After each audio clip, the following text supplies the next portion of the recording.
নমস্কার, উত্তরণ কৃষির আজকে নতুন পর্বে নতুন মুখ। আমি দীপঙ্কর, আমার সঙ্গে অবশ্যই কৃষ্ণেন্দু রয়েছে, নইলে আমি এই সাহসটা পেতাম না আজকে।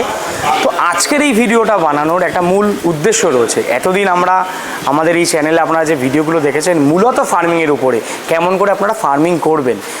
আজকের যে ভিডিওটাতে তাতে আমরা বোঝাতে চাইছি আপনি আধুনিক ফার্মিং যে করতে আসছেন, সেই আধুনিক ফার্মিং করার ক্ষেত্রে আপনাকে কোন কোন দিকে নজর দিতে হবে, কেমন করে আপনি আপনার জেস্টেশন রুম বানাবেন, কেমন করে ডেলিভারি রুম, কেমন করে আপনি আপনার পিগলেটসদের রাখবেন, কেমন করে আপনি আপনার গিল্ড অ্যানিমালকে রাখবেন।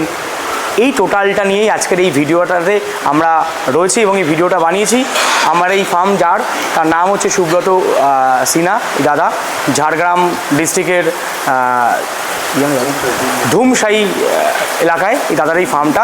দাদার এই ফার্মের যে লেন্থ রয়েছে সেটা হচ্ছে 150 ফিট হচ্ছে লেন্থ, এবং উইথ রয়েছে 32 ফিট, প্রায় 5000 স্কোয়ার ফিটের এই ফার্মটা রয়েছে।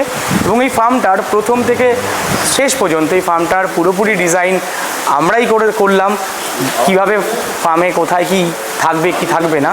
তো আগামী দিনে যারা আপনারা আধুনিক ফার্মিং করতে চাইছেন, তাদের যদি এরকম ফার্ম বানাতে হয়, তারা আপনারা অবশ্যই আমাদের সঙ্গে যোগাযোগ করতে পারেন। আমরা আপনাকে গাইড করব কিভাবে আপনি আধুনিক ফার্মিংয়ের জন্য আপনার ফার্মটা তৈরি করতে পারবেন, কোথায় আপনার ফ্যাটনার থাকবে, কোথায় আপনার ব্রিডিং স্টক থাকবে, এবং ব্রিডিং স্টক কিভাবে থাকবে, বোর্ডকে কতটা স্পেস দেবেন, ব্রিডিংয়ের জায়গা বা ক্রসিংয়ের জায়গা কেমন হওয়া উচিত, কোথায় আপনি আপনার আর্টিফিশিয়াল ইনসেমিনেশনের জন্য ড্যামি ইনস্টল করবেন, এভরিথিংস আপনারা জানতে পারবেন আমাদের কাছ থেকে।